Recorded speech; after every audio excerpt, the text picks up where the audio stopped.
Nós queremos saudar a todos com a paz do Senhor Jesus. Amém. Convidamos aos irmãos a estarem de pé em reverência à leitura da palavra de Deus. Nós vamos ler no livro de Neemias, capítulo 2, a partir do verso 4.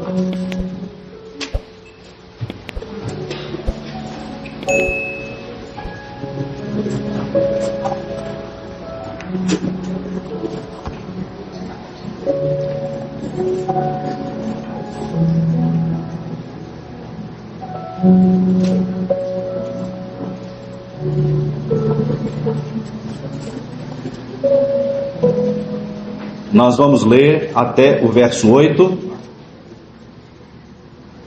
Peço aos irmãos que acompanhem a leitura. Neemias capítulo 2, versículo 4.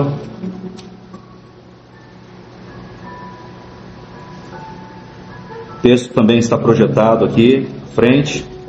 Nos diz assim: E o rei me disse: Que me pedes agora? Então orei ao Deus dos céus e disse ao rei: Se é do agrado do rei e se o teu servo é aceito em tua presença, peço-te que me envies ajudar a cidade dos sepulcros de meus pais, para que eu a edifique. Então o rei me disse, estando a rainha sentada junto a ele: Quanto durará a tua viagem e quando voltarás? E aprouve ao rei enviar-me, apontando-lhe eu um certo tempo. Disse mais ao rei: Se ao rei parece bem, deem-se-me cartas para os governadores da além do rio, para que me deem passagem até que chegue a Judá, como também uma carta para Asaf, guarda do jardim do rei, para que me dê madeira para cobrir as portas do paço da casa e para o muro da cidade e para a casa em que houver de entrar. E o rei mas deu, segundo a boa mão de Deus sobre mim. Louvado seja o nome do Senhor. Eterno Deus, nós te adoramos, porque na tua presença nós temos alegria. Te adoramos porque o Senhor aceitou o nosso louvor, e nós o fazemos por amor, como a noiva que ama o seu noivo. Há uma declaração nesta noite, Senhor, quando oferecemos a Ti a nossa vida, em forma de expressão de adoração. Senhor, que esta presença tão gloriosa, esta presença tão maravilhosa que nos envolve, possa permanecer ainda um pouco mais. Ó Deus, e que sobre a leitura da Tua palavra que fizemos, haja a operação do Teu Espírito Santo, a nos revelar os segredos da Tua palavra. Nós oramos em nome de Jesus. Amém. Os irmãos podem se sentar. Meus amados, como é maravilhoso começar o mês da festa da dedicação com um culto tão especial como este. E o que este culto tem de especial? A primeira coisa é a manifestação do poder de Deus, porque para este culto acontecer houveram dons espirituais, houve a operação do poder do Senhor em mostrar todas as coisas, e também este ajuntamento tão agradável, esta comunhão tão boa de se viver neste dia, que é todos com o mesmo bem comum, a adoração e glorificação ao nome daquele que é digno de todo louvor. Começamos este mês de outubro de uma maneira muito especial. Se você queria um motivo para se dedicar mais ao Senhor neste mês, não espere começar amanhã. já faça, se você ainda não fez, o seu propósito com Deus agora mesmo, hoje, porque Ele está pronto para te abençoar. E quando nós falamos do mês da festa da dedicação, nós nos lembramos muito desta passagem bíblica, onde relata a respeito da reconstrução dos muros de Jerusalém. A cidade de Jerusalém reconstruída, o povo de Deus tendo um lugar para adorar ao Senhor. Quando nós falamos de reconstrução, nós não estamos falando simplesmente de um grupo de pessoas, mas nós falamos também da nossa vida como servos de Deus, na nossa entrega pessoal. E por isso que o mês da oferta voluntária, da festa da dedicação ao Senhor, é pessoal, não é uma imposição. Em nenhum momento, nenhum dos irmãos aqui, a começar de mim, seremos cobrados para oferecer alguma coisa ao Senhor, mas nós faremos isso de coração aberto e voluntário, por amor a esta obra e por amor ao Senhor. E como voluntários, nós podemos ver aqui a vida de um homem, um servo de Deus chamado Neemias, que foi voluntário sem que ninguém o impusesse de fazer alguma coisa. Ele, sabendo de uma situação que estava acontecendo em Jerusalém, onde a cidade tinha sido destruída, onde haviam ali os restantes que voltaram de um cativeiro, aqueles que amargamente choravam por ver aquela situação, ele então, no primeiro capítulo do seu livro aqui de Neemias, ele ora a Deus, ele faz um clamor ao Senhor, e na sua oração, ele coloca a sua voluntariedade em servir a Deus. Na sua oração ele deixa bem claro, dizendo: Senhor, se depender só de mim eu vou, mas o que importa é que eu quero ir. Eu vou porque eu amo Jerusalém, eu vou porque este lugar, ele marcou a minha história espiritual.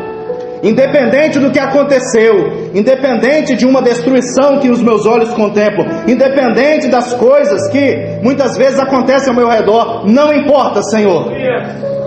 O que importa é, eu tenho um Deus que quando eu oro, Ele me ouve. Eu tenho um Deus que quando eu entro na presença dEle, eu sei que eu não estou falando para um Deus morto, mas para um Deus vivo. Neemias não estava jogando palavras ao vento, Neemias não estava perdendo o seu tempo, Neemias não estava vivendo como uns e outros que faziam, da sua vida aquilo que eles entendiam que deveriam fazer, governavam por si mesmos. Neemias não era assim.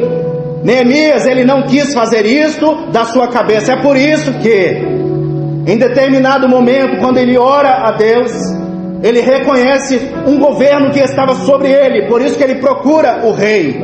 Quando ele vai ao encontro do rei, ele mostra quem ele é. Um homem simples. Nós não vamos entrar em tantos detalhes aqui, não é possível, mas ali no primeiro capítulo ainda, se apresentando e fazendo da sua vida voluntária como apenas um simples copeiro do rei. Alguém que estava ali para servir, alguém que estava ali para fazer a obra. Eu só quero ver Jerusalém restabelecida. A oração dele era essa. E não bastava simplesmente orar. É por isso que o servo de Deus, ele tem uma missão. O servo de Deus, nesta última hora, ele tem um chamado. O servo de Deus tem que orar? Claro que tem que orar. Ele tem que orar inclusive pela sua nação. Nós estamos orando pela nossa nação, mas nós não podemos cruzar os nossos braços e deixar tudo à nossa volta acontecer. Nós não podemos ver Jerusalém destruída. O que os nossos olhos muitas vezes contemplam, que relatam profeticamente deste tempo vivido por Neemias, que acontece hoje também, o qual nós conhecemos até como o princípio de dores, nós não podemos aceitar que isso permaneça assim. É por isso que Deus convoca o seu povo nesta última hora, não somente a orar, mas para que ele possa estar de pé. Não é assim que nós estamos estudando? Na escola bíblica dominical, o chamado não é levanta-te e por fim, vem É exatamente isso que Neemias viveu. É exatamente isso que nós vivemos. Neemias, ele foi despertado por uma operação do Espírito Santo na sua vida. Quando ele se levanta com um propósito. Ele se levanta para realizar uma obra. Deus está levantando pessoas nesta última hora para que estes assim possam realizar a obra dele, fazendo a vontade dele, realizando uma obra que não é pessoal, mas é eterna. Há um mistério por trás disso. Muitas vezes ninguém entende. Eu digo aqueles que não estão envolvidos no mistério, muitas vezes não entendem, porque eles olham, né? Que povo é esse que se reúne pelas madrugadas, que se reúne para buscar aos cultos ao meio-dia, lá na igreja de Balneário 1, agora que começou hoje, né? A orientação do culto ao meio-dia. Este povo que se reúne praticamente todo dia para buscar a Deus. O que é isso? Este é um povo que quer se levantar nesta última hora para ouvir o chamado do arrebatamento. Vendo? Neemias, ele não aceitou aquela situação. Nós não podemos aceitar a situação em que o mundo vive hoje. É por isso que Deus tem levantado o seu povo nesta última hora. Quando Neemias estava já de pé, fortificado, trabalhando diante dos olhos do rei, sob o olhar atento do rei, sob o governo que ele tinha, Neemias então, ele queria algo além. Ele não queria simplesmente estar ali numa função, eu quero ser o copeiro do rei, está tudo certo, ele era o copeiro do rei. Mas não bastava estar no interior do mistério, de tudo aquilo que acontecia e guardar para ele. Ele precisava sair daquele lugar, porque tinha algo a mais que Deus queria fazer na vida dele. É por isso que ele então, despertado por esta ação misteriosa, que era a ação do Espírito Santo, é claro, este mistério que nos envolveu também, e é este mistério que nos envolveu, que nos fez estar aqui neste culto, nesta noite. Ele, despertado pelo Senhor, ele procura o rei, ele fala: eu quero ir a Jerusalém. Que desejo tão glorioso, porque esse é o nosso desejo. Nós queremos ir a Jerusalém. Ele queria ir a Jerusalém, e diante deste chamado que ele tinha, e diante de uma posição favorável, que era o governo do rei, dizendo que poderia ir, ele foi então. Mas há alguns aspectos importantes nós entendemos aqui, que foi o que nós lemos. Ele disse: se é do agrado do rei que eu vá a Jerusalém, a cidade do sepulcro dos meus pais, se é do agrado do rei que eu vá para lá, eu quero ir com uma missão, eu quero levar cartas aos governadores, eu quero me aproximar daqueles que estão dentro desta condição de governo também, eu quero me envolver nesta obra de tal maneira que aquilo que é o chamado que Deus um dia me fez se estenda a outros. Deus faça isso em outros lugares, Deus faça isso a outras pessoas. E ali, quando ele pede cartas ao rei para levar, primeiro que a carta não seria escrita por ele, a determinação daquilo que era o conteúdo da carta, o compromisso que havia de se fazer naquela carta diante daqueles que a receberiam, vinha do rei. E uma coisa Neemias tinha convicção e certeza, que é a mesma que nós temos hoje: quem governa a nossa vida é o Senhor. Tudo que acontece em nós foi por permissão de Deus. Por isso, meu irmão e minha irmã, se você talvez esteja vivendo uma prova agora, você veio para esse culto até sendo provado, é uma permissão de Deus. Mas receba hoje a palavra do rei, para que você leve consigo aquilo que é a determinação dele. E a determinação do rei é aquilo que já estava sentado no coração de Neemias. Ele queria ver Jerusalém, mas ele não queria ver Jerusalém de qualquer maneira. Ele queria ser preparado para aquilo, e ele queria ver Jerusalém sendo reconstituído ali, reconstruída ali. Deus quer reconstruir todos os dias algo na minha e na sua vida.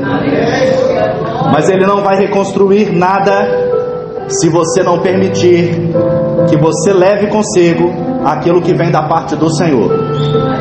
Antes de chegar aos governadores, antes de levar aquelas cartas aos governadores, pedindo entrada para Jerusalém, e por fim, depois disso que iria começar o trabalho, vamos dizer assim, da reconstrução, antes disso, ele ainda disse ao rei: olha, eu vou levar as cartas aos governadores, vou me aproximar e me apresentar a eles, mas eu também preciso de uma carta especial, e esta eu vou levar para Asaf, o guarda do rei. Aqui se completa a obra de Deus, porque primeiro estava ali a posição de uma palavra determinada do rei.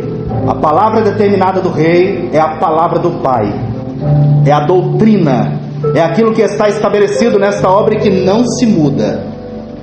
A figura do rei é a figura do Senhor Jesus. Quando Neemias chega diante do rei para conversar, não sei se os irmãos repararam o versículo que nós lemos aqui, quando ele chega para conversar diante do rei, o rei não está sozinho, ele está com a sua rainha.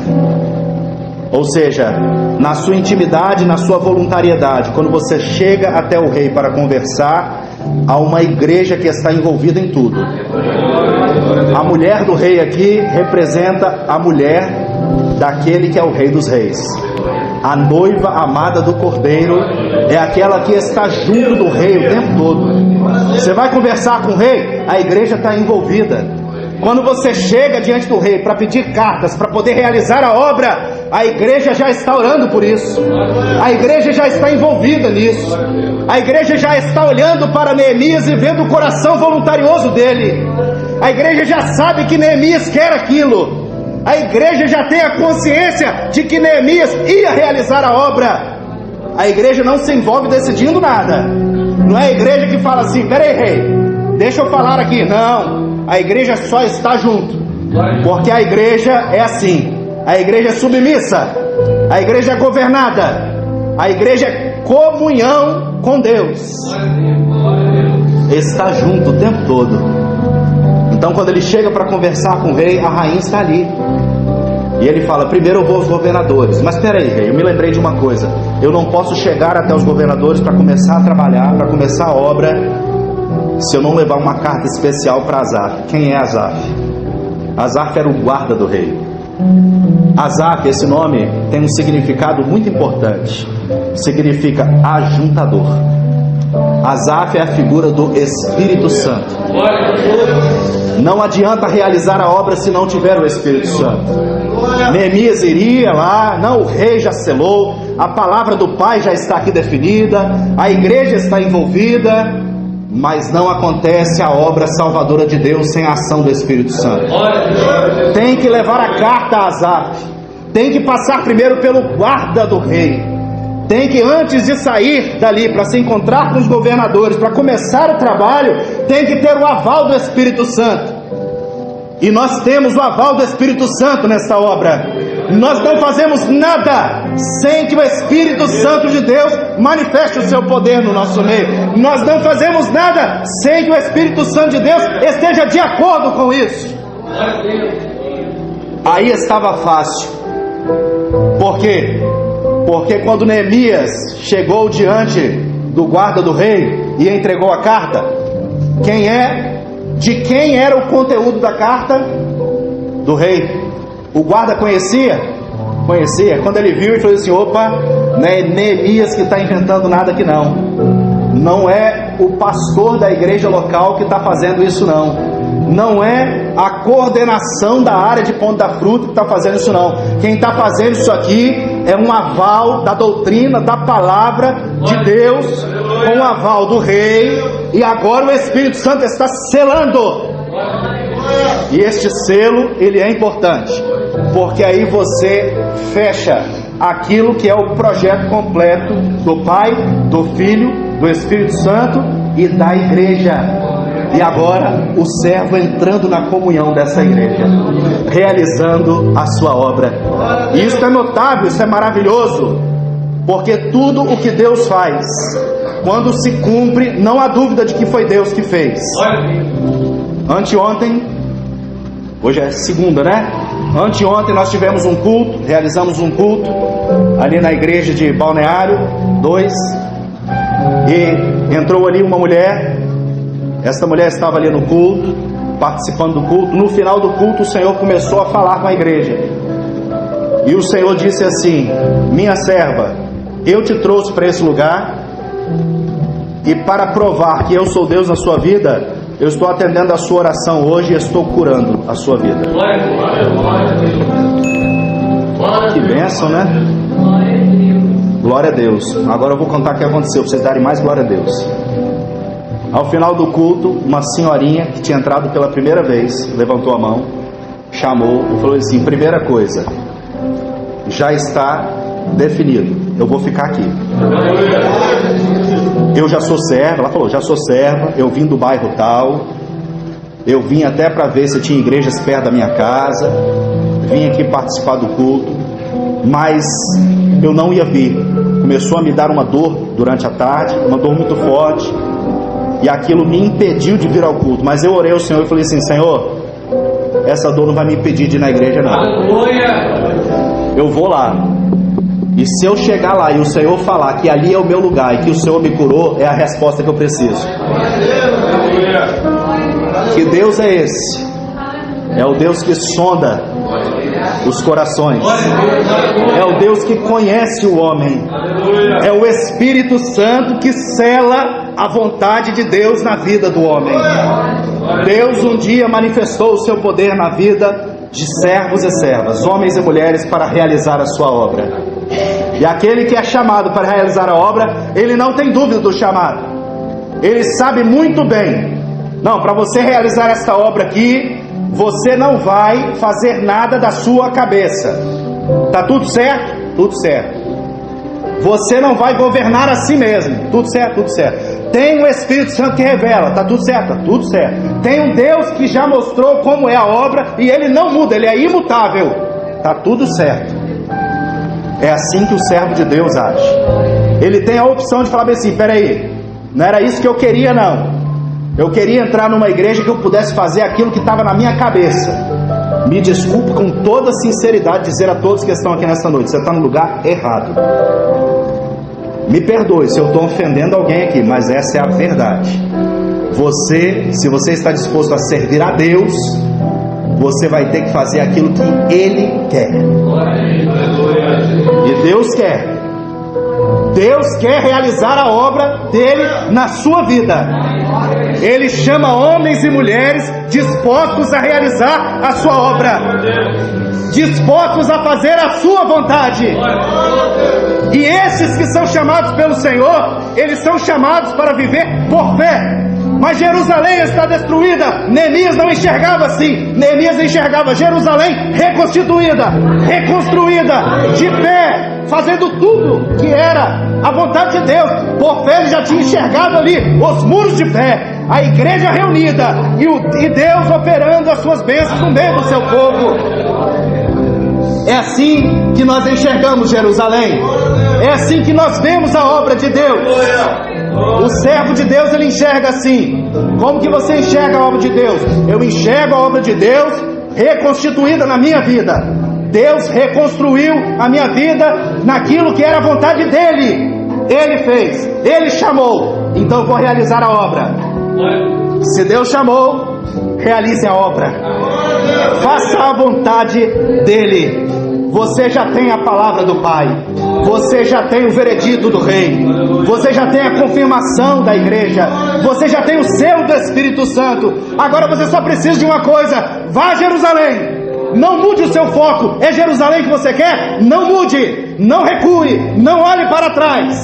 Neemias em nenhum momento falou assim: mas peraí, tá longe, hein? Ih, eu vou ter que andar, estou sozinho. Não. Neemias só falou o seguinte: o rei ainda perguntou: quanto tempo é a sua viagem? Pergunto aos irmãos aqui: Neemias respondeu quanto tempo era? Não respondeu. Sabe por quê? O rei estava testando ele. O rei estava provando a sua fé. para saber se ele estava disposto a ir até o fim, mesmo sabendo que ele não sabe quando é o fim. A igreja não sabe quando Jesus vai voltar, mas uma coisa nós sabemos: ele vai voltar. Ele vai voltar para buscar a sua igreja. Nós não podemos dizer ao rei: ah não, vai ser isso, vai ser aquilo. Não. O que nós podemos dizer é: eu vou a Jerusalém. Não importa as barreiras, não importam as circunstâncias, eu vou a Jerusalém. Eu vou trabalhar nesta obra, eu vou realizar esta obra, e Deus vai operar com o seu poder na minha vida. Vamos ouvir o